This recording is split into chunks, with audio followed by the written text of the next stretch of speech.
One of my long-awaited dreams has finally come true, and that is the long-awaited, much-anticipated release of Dragon Quest: The Adventures of Dai Infinity Strash. This game just released on consoles and on PC, and I personally have been playing it on my Steam Deck, and the game plays amazingly there if you wanted to know about it. So for today, we're going to be taking a look at the game, talking about some of the good things and bad things, and giving a review for my opinions on it. I hope that you guys enjoy this video, and if you guys do, be sure to hit that thumbs up and subscribe for more content. The like goal for today's video is 500. Help us hit our goal, and let's hop right into the review. Dragon Quest: The Adventures of Dai Infinity Strash is a brand new action RPG, and this game is in a weird situation first and foremost because it was supposed to release a while ago. Originally, it was supposed to come out alongside the airing of the anime, along with the mobile game A Hero's Bond. Unfortunately, the game was delayed, and since then the anime has finished and A Hero's Bond has seen its closure of servers. If any of you guys played the mobile game, I want to know. I actually played it a ton, and unfortunately it only lasted about a year and a half. And if you're wondering why Infinity Strash even had to get delayed in the first place and completely missed the mark for their design window of releasing the game, which actually greatly impacted not only this game, but it did impact the mobile game and probably did impact merchandise, memorabilia, and the anime as well. The reason why Infinity Strash got delayed was because the graphics weren't up to snuff. They wanted to pull it back and then rework it, which they did. And if you take a look at the footage here, you can see that the game looks very different now than it did in this pre-footage. So unfortunately though, like I said, that did impact everything as it pertained to Dai, because this game was actually a vital part for the marketing of The Adventures of Dai. And I thought it was important to start off by mentioning that, because since that happened, the game was not able to sustain all the way through, and had it released in the design window, we probably would be in a position where it got multiple iterations of DLC, but as it didn't get that chance, unfortunately, I'm expecting this story of Dai to never actually get complete, which is going to be the biggest downfall of this game. This game is going to play you through all the way through episode, I believe, 44 of the anime, and there's actually about 100 episodes in the anime, so there is a lot of story left to tell. But like I said a couple of times, because it was supposed to release in a certain window, and due to the fact that it missed that mark, and now the hype for Dai is not as hype and things like that, it is going to impact this game. And so I, as a result, am maybe expecting one DLC, but I can't see them ever adapting another 60 episodes or putting a sequel for the game. And since Square probably isn't too enthused about the game, and they're probably just pushing it out because they can, they didn't bother to put out widespread releases that you could get on Amazon or in GameStop or in a game shop that you can go to anywhere. Basically, you've got to buy one online. Thankfully, there are English releases that you can find on websites like PlayAsia. As you see here, they're not a sponsor, but as you see here, we do have a physical release available for sale for Adventures of Dai. So check it out if you guys are interested in getting a physical copy. So first off, I want to mention if I would even recommend this game. I would recommend this game if you are a heavy fan of Dai or Dragon Quest and you like action RPG style games. This is a fun game to play and you will enjoy it. I've seen some reviews kind of bagging on the game, and a lot of it centers around things like the story mode, which to me aren't really huge determining factors. If you are a fan of the anime or the series, you've probably seen everything they're talking about here. I mean, they're covering 40 episodes or so. This is not any original content. It's just literally them reenacting the stuff that you've seen in the anime, which is why I pointed out how it was supposed to release with the anime airing. But anyway, that is the main reason I would recommend this game. Otherwise, I would probably recommend it on a sale or discount, things like that. Maybe not full price unless you're looking for a physical copy, which I'm not sure those will ever go on discount. So anyway, let's take a look at kind of what I'm talking about here. These have been highly criticized, and what we have here is a quote-unquote cutscene of this part of the story. And as you see, they literally just ripped shots from the anime, and there's some voicing, which I guess is a little bit of a redeeming factor, but this is kind of how the game tries to tell you the story of Dai and what is happening. Now, as you guys saw earlier, there are awesome, amazing, gorgeous, all the other syllables, cutscenes that will have fully 3D animated scenes like you guys saw in the beginning of this video, and those are insanely beautiful. The redeeming quality quality on those is high. But for me, since I am a fan of the series, I know all this stuff. This is simply what I did. I just skipped all of this. I don't need to see this here, especially if it's this rendition. I'd imagine the reason it's like that is because, like I said, they probably had to move around some funds to be able to reanimate the game. So there's that. As a game animator, I'm sure that was hell for them to do.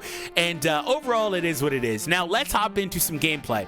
Later on in the video, I'm going to explain a little bit more about all these various things on the left-hand side and how they work and stuff like that, and basically just a general overview of them. But before we hop in, I want to show you guys a little bit of gameplay. So to begin, like I mentioned, they have absolutely gorgeous cutscenes. I mean, as a fan, this is so nice to me. And again, remember, we're on the Steam Deck, so you guys can see how the game plays live on the Steam Deck with high/mid quality. So anyway, as you're playing, it's pretty interesting because you would think that this is more of like an action RPG game where you just spam one button over and over, but that's not really the case. This is a little bit more of a hack and slash type of game, basically things like that. In the game, you will have the ability to use attacks and skills. As you see, the skills are laid out on the bottom right-hand corner, and your attack is on the X button. Now, if you're wondering how in-depth the combos are, don't, because the game doesn't really have in-depth combos. You use all of your comboing with one button. There's no multi-combo buttons. And also, there are a little bit of timing things with the combos, but it's very basic to where it does the same attacks over and over, but just with a slighter delay on it. Now, that is relevant because it will lead to different things like different timings and ultimately give you windows to do animation cancels and stuff like that. Speaking of which, I was pleasantly surprised to find that in this game there are even animation cancels. I thought that was pretty interesting because when you're using your attacks, at the end of them, there are going to be cooldowns. You're going to be stuck in there and you're basically just going to be frozen. But if you quickly use another skill or you try to trigger the guard, you will completely cancel out of that and allow you to keep on going for a semi-infinite combo. Now, this game is kind of interesting because the bosses are really unique. They're going to have their own distinct playstyles, and if you want to play them enough, you can try to learn their loops and what they're doing and how many hits they're going to do, etc. I want to say that the game starts getting pretty difficult, though. Once you hit Chapter 3, the game does start getting pretty difficult, and you will need to start learning how to play the game in a better manner and more effectively, how to manage your skills and coup de grace and things like that. As you see, we're playing our coup de grace for die here, and it will do some big boy damage right there. Thankfully, Flazard is almost dead, as you see by the life bar on the top. So overall, a very basic overview of the gameplay. Again, not very much in depth, but when you have your full party going, it does get pretty hectic, and you'll see that when we take a look at the Tower of Recollection starting up here in just a moment. Before we get to that, I want to see a little bit of that cutscene that I brought up earlier, and like I said, it is absolutely astonishing. If the entire game looked like this for the story mode, I think that a lot of those ratings that people gave the game and where they heavily criticized the story would have been a lot higher, but unfortunately these are very few and far between. Only for the most hype of moments will you see a scene like this. Temple, Tower, I mean, it's a tower mode, but it's called Temple of Recollection. I'm gonna say tower throughout the video. Hashtag tower in the comments, guys. Anyway, so this is a vital part of the game. You are gonna be able to enhance your skills, enhance your bonds. You're gonna get new bonds, things like that. This is a very vital part of the game, and once you unlock it, you're gonna wind up spending a lot of your time here because the game simply doesn't seem to be able to be beaten without playing a lot of Temple, and part of the reason why is because you're gonna get new bonds, in which we'll explain all of this in a moment. But anyway, once you unlock your party members, this becomes a ton of fun. Now, I believe that you get more bonuses for using less party members because obviously it would be harder like that. So definitely experiment with what you want. So before we hop into more explaining on the tower, let's talk about Temple. Let's talk about the things you guys see on the left-hand side of the screen. First up, let's take a look at character customization and progression in Infinity Strash. I hope you guys enjoy, like I said, and be sure to help us hit our like goal.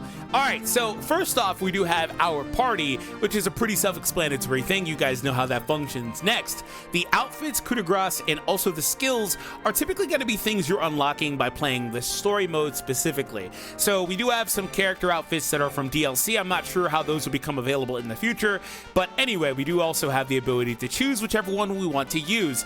And each one is equipped with that classic dye look. I love it. They look amazing. Quick note on the outfits specifically, they are going to be locked to the stage you're playing in story mode. If you're playing the regular, just cookie cutter story mode, you are going to be forced to use whichever outfit that corresponds with that time period. But there are also side missions and stuff like that, free missions on the side that you can take on, in which you can take on those with whatever outfit you want, and also obviously in the Temple of Recollection, as you see here. So each character will have their own, and that's basically pretty self-explanatory. So some of these look amazing, by the way, like I mentioned.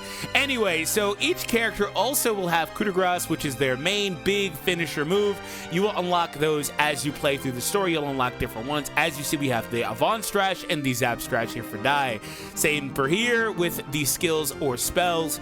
Each character is going to have their own. You will be able to unlock those as you play. Now, when it comes to these and upgrading them, typically you're going to want to play the Temple of Recollection. You will be able to get the materials you need here. You can also get them, I believe, from story mode stages, excuse me.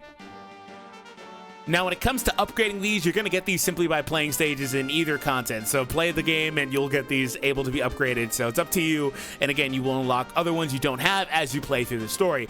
Next, the most important thing is the bond memories. Bond memories are pretty interesting. This is where most of the customization comes in. At first, you'll see,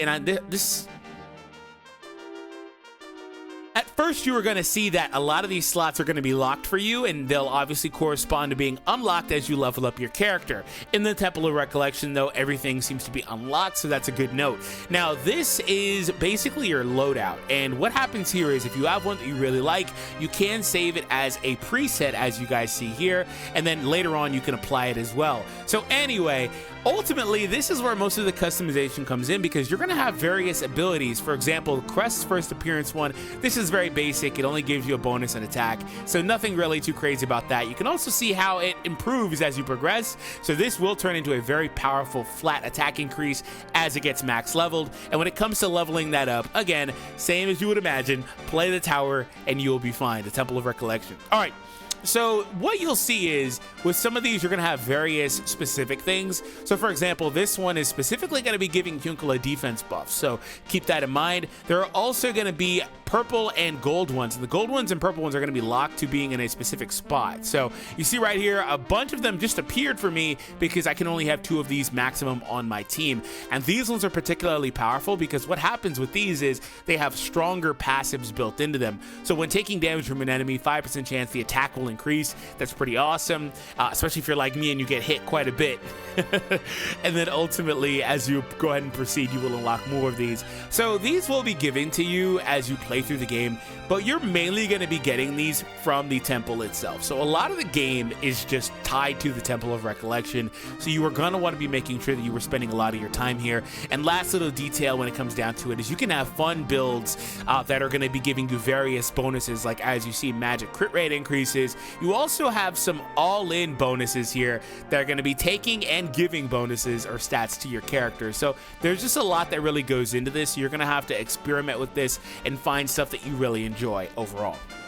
Since we've talked so much now about the Temple of Recollection, which I'm going to keep calling Tower because I just happen to do it all the time, let's hop into some gameplay for it and show you guys how it functions. So to begin, this is how it looks. So all in all, like I mentioned earlier, I'd probably recommend just waiting for a sale for the game. I also mentioned earlier that I don't know that this game gets any other DLC. They did have the pre-order DLC. That'll probably become available for everybody at some point, like that typically is the case for games. I don't know if they have anything planned. They may have one pack, probably a couple at most. Will the game ever get completed? Probably not. Will there ever be a sequel? Unfortunately, probably not. So buy it with all of that in mind. Now, on the surface, as a fan of Dai, this is a really fun game that I can sink hours and hours into. I've already spent a lot of time on the tower here, about 10 hours or so on the game total, so I do have a bit of experience, and I am really, really happy with this. I really wish that there was a few more modes in it, like co-op or things like that. It's just stuff that simply isn't in the game because, like I said, probably because of budget reasons and also time constraints, and they probably got to a point where they were just like, okay, let's push the game out. We missed the mobile game, we missed the anime, we missed the peak hype window for Dai, especially when the the anime was ramping up towards that last arc, they completely missed all of that. So they probably just said, you know what, screw it. Unfortunate, but it is what it is. So all of that being within reason, I do enjoy this game and I would recommend it if you are a fan of Die. If you are not a fan of Die, I probably wouldn't really recommend it. And that's not really a surprise. It is a game at the end of the day based on an anime IP or an IP for a manga, whatever the case is. It's based on an anime IP. So if you're not a fan of like Dragon Ball, why would you buy a Dragon Ball game, right? Unless you're trying to get into competitive fighting, I guess, with like fighters or something. You get my point. You're probably not buying it. So same deal for Die. Unfortunate, but it is what it is. If I had to associate a ranking, I think that the ranking I would give it is 7. If the story was fully animated like those cutscenes earlier throughout all of the story, I would actually give it a 10, maybe a 9, because I want to see some more modes, right? There's not more modes. I haven't beaten the game. I assume there's a challenge mode / new game plus type of mode that all games basically have nowadays. So that's another thing too, but I would like to have seen co-op. I think this game would have been really, really lit with the co-op, and also maybe co-op in the temple and things like that. But ultimately, those are things that we simply didn't get. So my name is D-Free. This is the first review I've done on games like this in a serious capacity, and I hope you guys enjoyed it. Like I said, for the last time, help us hit our thumbs up goal of 500. Have an awesome day. Check out the footage where we're gonna have some fun playing the game. All right, guys. So all in all, like I mentioned earlier, I'd probably recommend just waiting for a sale for the game. I also mentioned earlier that I don't know that this game gets any other DLC. They did have the pre-order DLC. That'll probably become available for everybody at some point, like that typically is the case for games. I don't know if they have anything planned. They may have one pack, probably a couple at most. Will the game ever get completed? Probably not. Will there ever be a sequel? Unfortunately, probably not. So buy it with all of that in mind. Now, on the surface, as a fan of Die, this is a really fun game that I can sink hours and hours into. I've already spent a lot of time on the tower here, about 10 hours or so on the game total, so I do have a bit of experience, and I am really, really happy with this. I really wish that there was a few more modes in it, like co-op or things like that. It's just stuff that simply isn't in the game because, like I said, probably because of budget reasons and also time constraints, and they probably got to a point where they were just like, okay, let's push the game out. We missed the mobile game, we missed the anime, we missed the peak hype window for Die, especially when the anime was ramping up towards that last arc. They completely missed all of that, so they probably just said, you know what, screw it.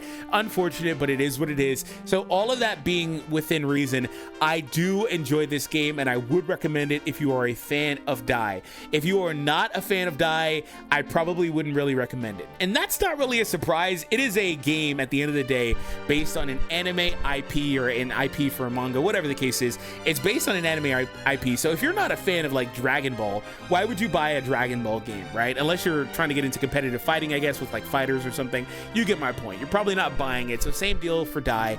Unfortunate, but it is what it is. If I had to associate a ranking, I think that the ranking I would give it is 7. If the story was fully animated like those cutscenes earlier throughout all of the story, I would actually give it a 10, maybe a 9, because I want to see some more modes, right? There's not more modes. I haven't beaten the game. I assume there's a challenge mode / new game plus type of mode that all games basically have nowadays. So that's another thing too, but I would like to have seen co-op. I think this game would have been really, really lit with the co-op, and also maybe co-op in the temple and things like that. But ultimately, those are things that we simply didn't get. So my name is D-Free. This is the first review I've done on games like this in a serious capacity, and I hope you guys enjoyed it. Like I said, for the last time, help us hit our thumbs up goal of 500. Have an awesome day. Check out the footage where we're gonna have some fun playing the game. All right, guys.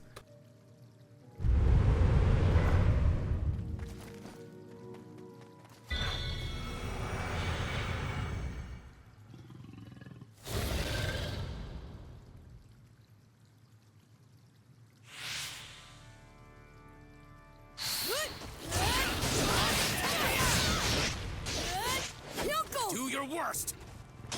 You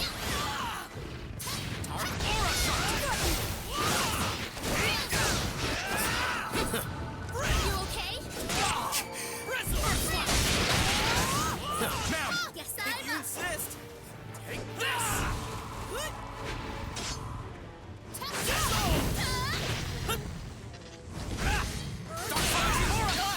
I'll give it all I've got.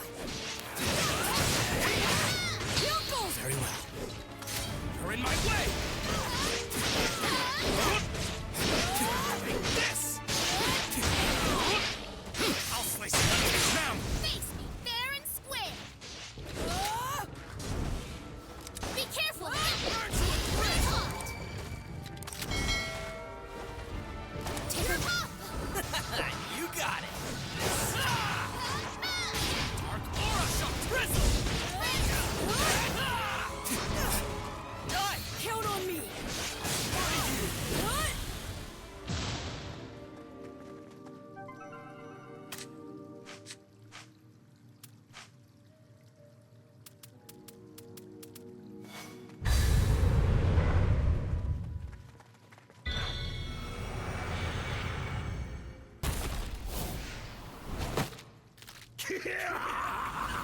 None can face me!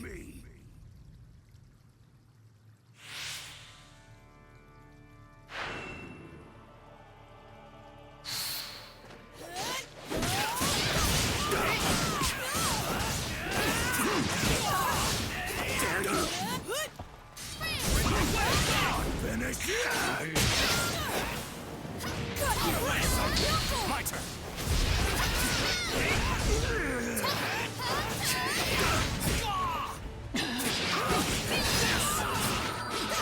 Ma'am!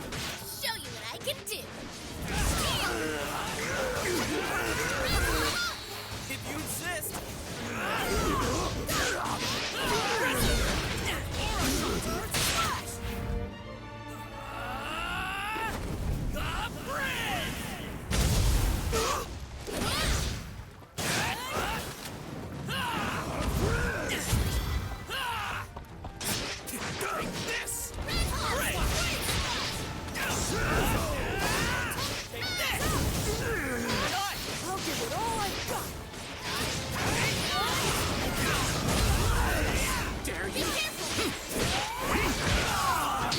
Leave it to me. Undo!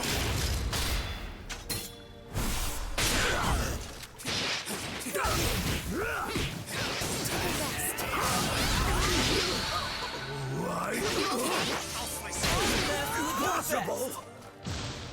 How could this be?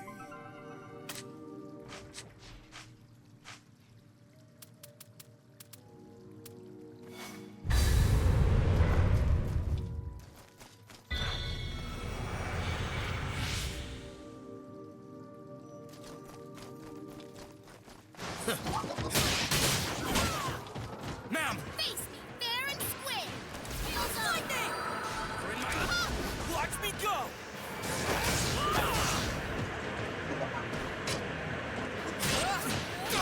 Take a rest.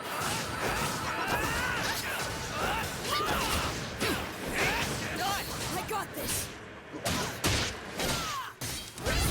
Out of my sight!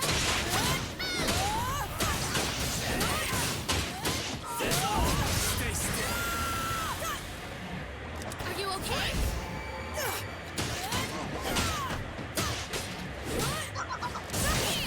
Do your worst!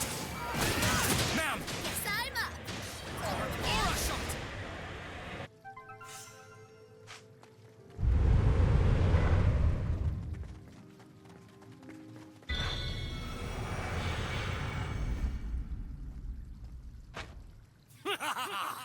Weaklings!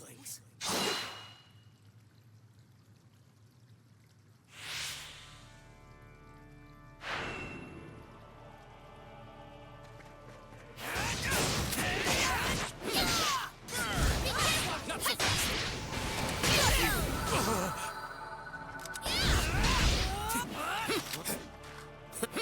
Are you okay? I'll take care of this.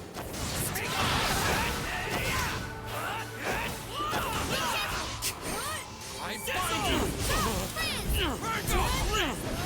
Die! Here I go!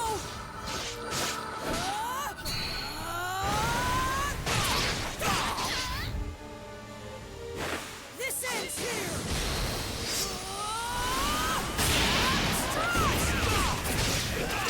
My turn! Undo!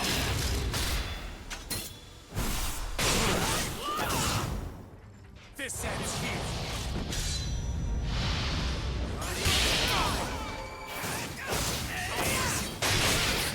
Out of my...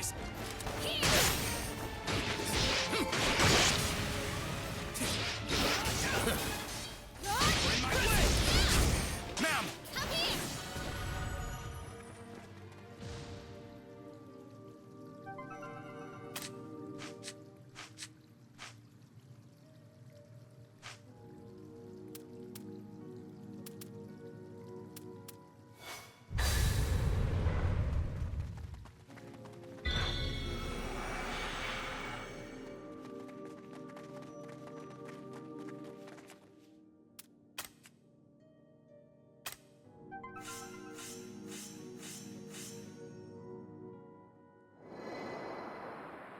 Avon Strash!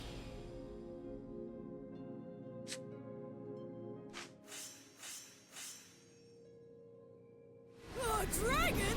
Well, that really is some spell!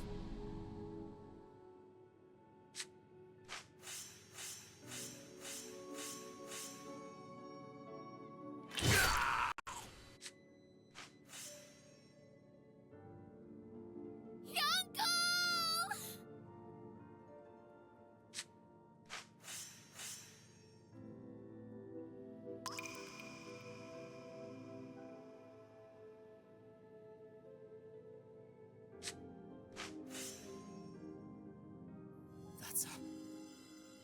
That's a soul shell!